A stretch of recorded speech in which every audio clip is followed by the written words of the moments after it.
Hello friends, I am Aprati. Welcome back to our channel plant से space. आज हम बात करेंगे बेगम बहार प्लांट के बारे में, लेकिन इसमें कुछ ऐसी चीज़ आपसे शेयर करेंगे जो आपके लिए काफ़ी हेल्पफुल रहेगी।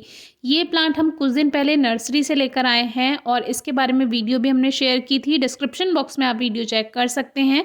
तो इस प्लांट पे अभी कलियां बन रही हैं, जबकि अभी हमारी तरफ इसमें फूलों का मौसम शुरू हुआ है, क्योंकि फरवरी से ही न्यू ग्रोथ स्टार्ट होती है जो पुराने पौधे हैं बेगम बहार के। लेकिन ये प्लांट जहाँ से बनकर आया होगा वहाँ का जो टेम्परेचर होगा वो फ्लावरिंग के लिए ठीक होगा, और इसीलिए इस पर कलियां बनी हुई हैं। जो सूखी टहनियाँ हैं उसको हल्का सा स्क्रैच करके देखिए, अगर वो ग्रीन है तो समझ लीजिए उसमें न्यू ग्रोथ हो जाएगी। तो अभी जो इसमें ड्राई ब्रांचेस हैं उसको हटा देते हैं, और कुछ पीली पत्तियां भी इसमें हो चुकी हैं। तो ये मौसम का इफेक्ट हो सकता है, क्योंकि हमारे यहाँ बारिश भी काफ़ी हुई है आजकल। और वैसे भी प्लांट जब एक जगह से दूसरी जगह जाते हैं तो वो थोड़ा सा स्ट्रेस उनको होता ही है। तो इसमें 3-4 दिन हो चुके हैं इसको लाए हुए। तो आज हम इसको नए पॉट में शिफ्ट करने वाले हैं। वैसे तो कलियां आ रही हैं, लेकिन हमने सोचा है कि ज़्यादा सॉइल को डिस्टर्ब नहीं करेंगे, और जो कलियां हैं तो वो फूल बन जाएंगी तो हमें और भी ज़्यादा अच्छा लगेगा।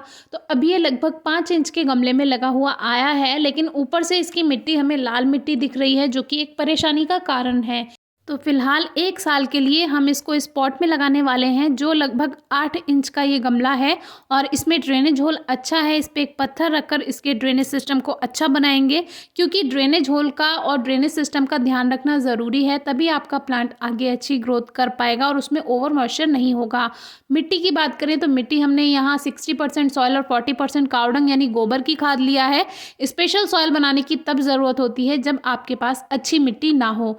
ये मिट्टी हमारे दूसरे गमलों से ही निकलती रहती है, जैसे रिपोर्टिंग करते हैं या कभी थोड़ी मिट्टी को निकाल कर खाद भरना हो, तो उस तरह से हमें ये मिट्टी हमारे ही गमलों से मिल जाती है। तो एक तरह की अच्छी मिट्टी है ये।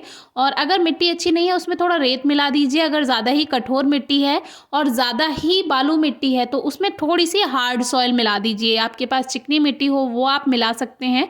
तो ये जो मिक्सचर बनता है ये बेस्ट बन जाता है। बाकी फिर भी अगर कुछ समझ नहीं आता तो आप हमसे पूछ सकते हैं फेसबुक या इंस्टाग्राम पेज पर। अब इसमें एक लेयर बीच में गोबर की खाद की बना देते हैं, जब अंदर रूट्स फैलनी शुरू हो तो उनको खाद मिल जाए। और ऊपर से फिर से एक लेयर पॉटिंग मिक्स की हमने डाल दी है, जो अभी मिट्टी का मिक्सचर बनाया है। अब प्लांट को बाहर निकालेंगे। अगर आपका प्लांट की रूट्स ज़्यादा फैली हुई नहीं है, नया पौधा है, तो साइड साइड से मिट्टी को हल्का कर लीजिए, निकाल लीजिए, और फिर वो पौधा ऐसा कैसा बाहर आ जाता है। लेकिन ये एक हेल्दी प्लांट है, कोई कटिंग नहीं है, हेल्दी प्लांट है, तो इसकी जड़ें भी अच्छे से फैल चुकी होंगी।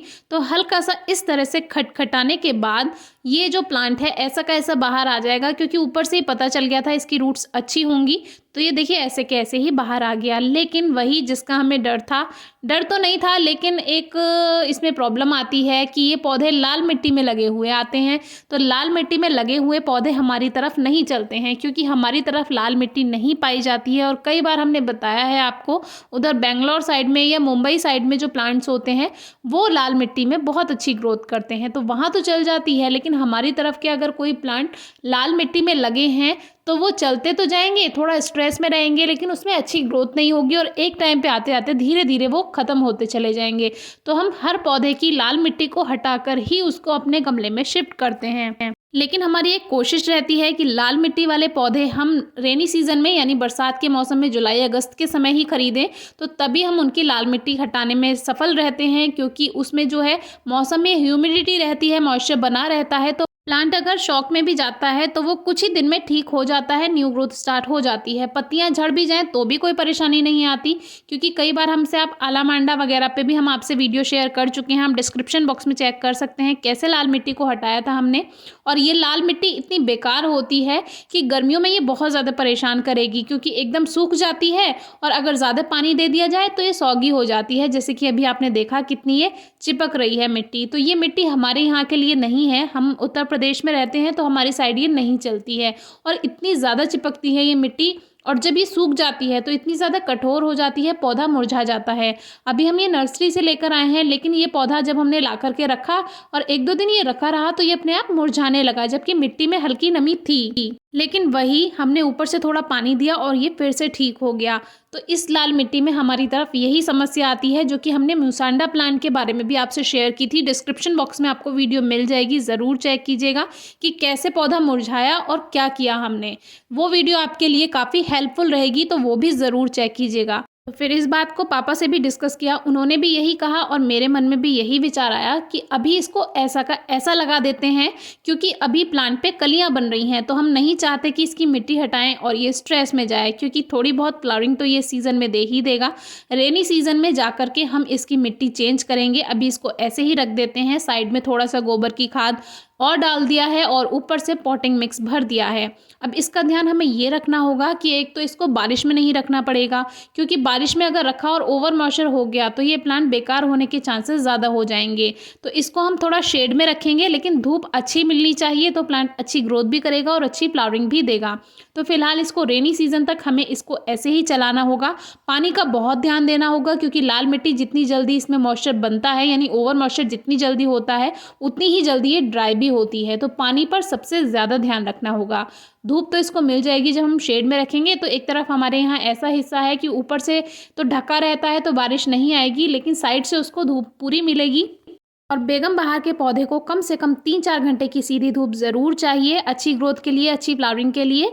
और ज़्यादा से ज़्यादा फुल डे सनलाइट में भी रखा जा सकता है, लेकिन बहुत तेज़ गर्मियाँ हो तो दोपहर की तेज़ धूप से आप 2-3 घंटे की जो दोपहर की तेज़ धूप होती है उससे बचा कर रखें। हल्की नमी रहेगी, मिट्टी में बहुत अच्छी ग्रोथ होगी। बाकी खाद जो है, क्योंकि ये हमेशा फ्लावर्स देने वाला प्लांट है, कुछ समय फ्लावर्स नहीं देता है लेकिन मोस्टली सीजन में फ्लावर्स देता है, तो इसलिए कोशिश कीजिए कि हर 25 से 30 दिन में मिट्टी की गुड़ाई करके गोबर की खाद या वर्मी कंपोस्ट या कोई भी देसी खाद ज़रूर दीजिए। कोई भी लिक्विड फॉर्म में फर्टिलाइज़र दे सकते हैं। अब जो इसकी लाल मिट्टी थी वो तो गीली है, तो साइड साइड से जो हमने नई मिट्टी भरी है इसमें उसको गीला करना ज़रूरी है। तो साइड साइड से वाटर स्प्रे किया है, जिससे हर कण में इसमें नमी पहुंच जाए। तो अभी हमारा प्लांट बिल्कुल तैयार है। अब बस इसमें जो मेहनत करनी होगी वो करनी होगी पानी को लेकर, क्योंकि खाद तो हम 2-4 मुट्ठी हर महीने इसमें डाल देंगे ही, गोबर की खाद या वर्मी कंपोस्ट जो भी, या लिक्विड फॉर्म में जो फर्टिलाइज़र बनाएंगे। बाकी धूप इसको हमारे यहाँ अच्छी मिल ही जाएगी, बारिश से भी हम बचा लेंगे, लेकिन पानी का ध्यान रखना सबसे ज़रूरी है, क्योंकि अंदर नहीं पता है लाल मिट्टी में कितनी नमी है। तो वो हल्का सा सॉइल को स्क्रैच करके अगर आप इस तरह से कर रहे हैं तो वो पता चल जाएगा कि नमी कैसी है। बाकी प्लांट की कंडीशन देख के ही आपको पता चल जाएगा कि मिट्टी में नमी कैसी है। पत्तियाँ ज़्यादा पीली हो रही हों तो इसका मतलब ज़्यादा नमी है, पानी कम दीजिए। और अगर पत्तियां मुरझाने लगे एकदम से तो समझ जाइए बहुत ज़्यादा ड्राई हो गई है मिट्टी, तो उसमें हल्का हल्का वाटर स्प्रे आप कर सकते हैं। अगर आपको गार्डनिंग में थोड़ा सा भी एक्सपीरियंस है तो आप चाहें तो अब भी इसकी लाल मिट्टी को हटाकर इसको शिफ्ट कर सकते हैं, लेकिन हमने इसलिए रिस्क नहीं लिया क्योंकि अभी कलियां आ रही हैं और हम चाहते हैं कि इसकी कलियां पूरी तरह से खिल जाएं और अच्छी फ्लावरिंग हमें मिल जाए। और कुछ काम हमें हमारे व्यूअर्स के लिए भी करने पड़ते हैं, क्योंकि व्यूअर्स बहुत सीधे हैं और फिर वो कहते हैं कि हमारा प्लांट बेकार हो गया, तो अच्छा नहीं लगता है। अगर आप मिट्टी हटा रहे हैं तो कुछ दिन पौधे को धूप में ना रखें, कुछ दिन छाया में रखें और फिर धीरे धीरे आप धूप में शिफ्ट कर सकते हैं। पत्तियां झड़ रही हैं तो भी परेशान नहीं होना है रिपोर्टिंग के बाद, उसके लिए आप वीडियो नंबर 697 चेक कर सकते हैं। फिर भी अगर आपको कुछ समझ नहीं आता है तो ज़रूर पूछिएगा। Thank you.